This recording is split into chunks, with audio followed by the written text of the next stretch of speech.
halkan waa garoonka kubadda cagta ee Dr. Ayub Stadium ee magaalada Baydhabo waxaa isbuucii saddexaad tababar ku qaadanaya xulka kubadda cagta Koonfur Galbeed oo sanadkii saddexaad loo diyaarinayo inay ka qayb qaataan tartanka dawlad goboleedyada iyo gobolka Banaadir waxaa tababarka bixinaya Axmed Abdiraxmaan Cumar oo macallimiinta ku heldheer dhanka sportiska kamid ah wuxuu sanadkan markaasi ka qayb qaadanaya in uu diyaariyo ama macallin u noqdo xulka kubadda cagta Koonfur Galbeed oo sanadkii horeba uu ahaa macallin ku xigeen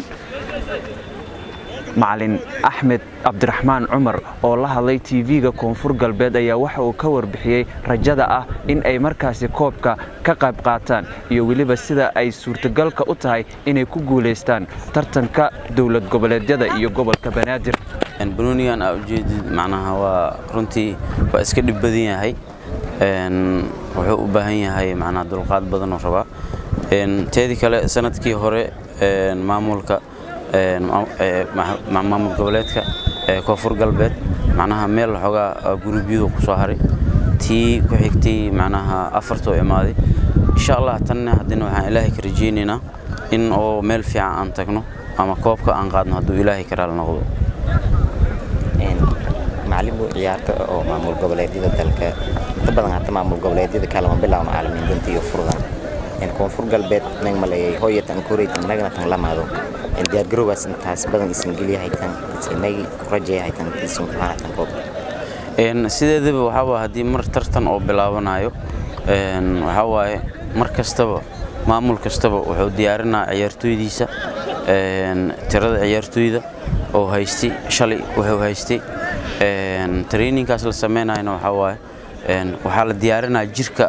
ciyaartooyga si macnaha xil fiican oo training adag oo u qaato marka ugu dambeysana marka la gaaro training markuu soo dhawaado tartanka markuu soo dhawaado si macnaha xogaa rarkii oo bilooyinkaas la sameynayo loo soo dejiyo si ciyaartooygaasi xogaa farsamad hadii macnaha oo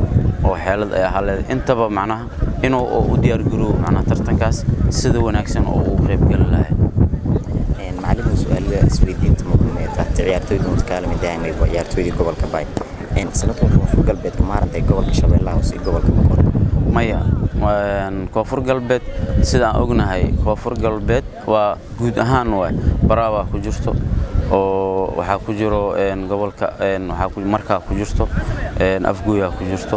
oo Daafeed ilaahay ku darnaade Buur Xudur Baydhabo adi meel walba oo maamulka Koonfur Galbeed oo ciyaartooydoodii intaba macnaha hadirtan waa adi wiigi labaad waa saddexaad waay oo training had aan sameynayno intaas kale oo ciyaartooydaas kale haduu ilaahay karaal noqdo waa soo socdaan way imaanayaan trainingkay qayb ka naqanayaan ugu dambeyntii si wada jir ah oo aysan ka maqneen dhan walbo ciyaartooy walbo haduu ilaahay karaal noqdo anaga waxaan raadinaynaa waxa waaye sumcad ma ahan shakhsi iyo koox iyo ma waxa waaye waxaan raadinaynaa magac guud marka waxaan rajaynayaa haduu ilaahay karaal noqdo maamul meel gobol kasta degmo kasta oo Koonfur Galbeed kamid ah in ciyaartooydoodii ay imaan doonaan wasaaradda dhalinyarada iyo ciyaaraha dawlad goboleedka Koonfur Galbeed Soomaaliya oo kaashanaysa xiriirka kubadda cagta degmada Baydhabo ayaa ku hanweyn inay hesho ciyaartooy matala dawlad goboleedka Koonfur Galbeed Soomaaliya kuwaasi oo noqon doona kuwa lagu kalsoonaan doono isla markaasina si aad ah uga qayb qaadan doona tartanka dawlad goboleedyada iyo gobolka Banaadir tartankan sanadkan soo socda ayaa waxa uu noqonayaa tartankii saddexaad oo ay qabato wasaaradda dhalinyarada iyo ciyaaraha dawladda federaalka Soomaaliya walina lama shaacin halka lagu qaban doono Maxamed Aadan TV-ga dawladda Koonfur Galbeed Soomaaliya magaalada Baydhabo